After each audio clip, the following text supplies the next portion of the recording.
Do you know, today I feel like a cross between Peter Griffin from Family Guy when he goes on about people who grind his gears, and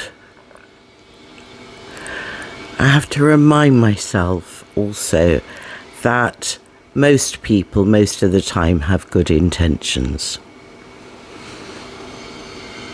Not easy. I've come across a number of rules, society's rules, but some of them are reinforced by the healthcare system, so in the UK, the NHS. But they're rules nonetheless, they're unspoken, and I didn't really realise them until I started on this cancer journey. Let me share them with you, but first let me say hi. I'm Leah and I have leukemia. I'm recovering from ovarian cancer and I also have a brain tumour. And over the past 2 years, I've become more and more aware of these lovely rules. And it is sometimes quite hard to bite one's tongue. Let me share them with you. The first rule is to always be prepared to talk about your cancer and always be prepared to listen to the information that's given you about other people's cancers. My medical records are not for public consumption, and although I'm very grateful that I don't have the added disadvantage of having a cancer which is quite uncomfortable to talk about because of its nature, I don't want to always pour out my heart as to my symptoms when the last time I saw my haematologist was. What sort of symptoms did I first get? What stage am I at? What treatment am I on? That sort of information is a fairly regular occurrence. Thankfully, before the decision to put things on YouTube, very few people knew I had cancer, and so I didn't have to put up with it quite so much. But it was still there amongst the people who did know, and like many of these rules, it's very difficult to go against them without appearing to be rude or, goodness, ungrateful, which is a very big sin if you're a cancer patient. The next one, and these are in no particular order, the next one is acceptable feelings and emotions. There are certain feelings and emotions that are almost obligatory if you have cancer, and this may be true of many other chronic conditions. Most of those acceptable feelings are the ones connected with vulnerability. So it's very, very acceptable to cry. It's very acceptable to be sad, as long as it's not too sad. But it's acceptable to be sad. It's not acceptable to be angry or frustrated, or to not wish to engage with people. Those show less vulnerability and so are not acceptable at all. The other feeling, if you can call it that, that is very much almost expected, and I know because I've done it too in the past to people who have cancer. It's the I'm expected now to cosplay a saint, really, waiting for beatification. And you're supposed to have this sort of stoic, brave mentality all the time and be calm and collected and sad and vulnerable. And that's kind of the picture that's painted for us. And so going outside of that, because that's who you are, or you're having a very normal reaction to, let's face it, extraordinary things, is seen as jarring, really. It's people don't know what to do. I think people don't know what to do when they're faced with someone who has cancer anyway, and we'll do that in the future. We'll talk about what friends and loved ones could be saying which would help someone who has cancer rather than the usual.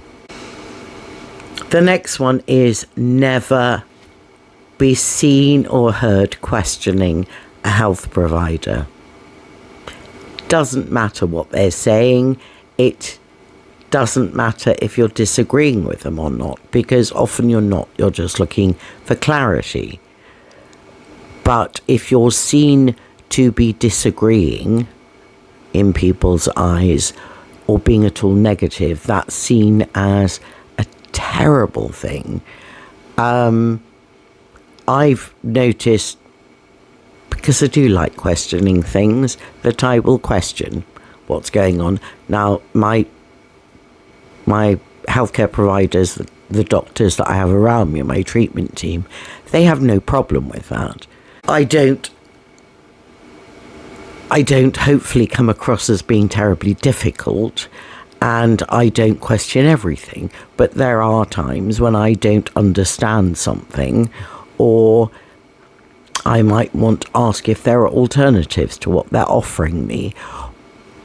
Those things are not taken very well if you say them to the wrong person. Outside of a healthcare setting, you're treated with a bit of a clutch my pearls moment, where people feel that it's a very dangerous thing to start questioning healthcare providers. Recently, my consultant asked me about holidays, and I told him where I was going, and he said, oh, that's not, but I really hear Cyprus is lovely. Now, would disagreeing with him be the same as disagreeing with him where I'm questioning his judgment? But it is quite an invasive thing that happens.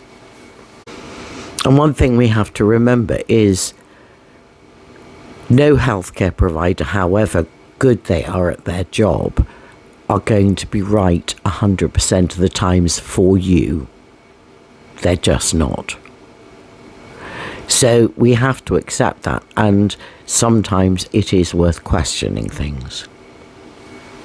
Which kind of leads me on to my next one, and it's one that does irritate me a lot. It's more prevalent in the NHS or healthcare than it is in one's real life, but it does happen.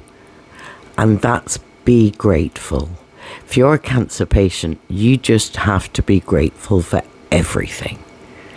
And there are things I am enormously grateful for that have happened, that people who have just been fantastic. But I don't have to be grateful for everything.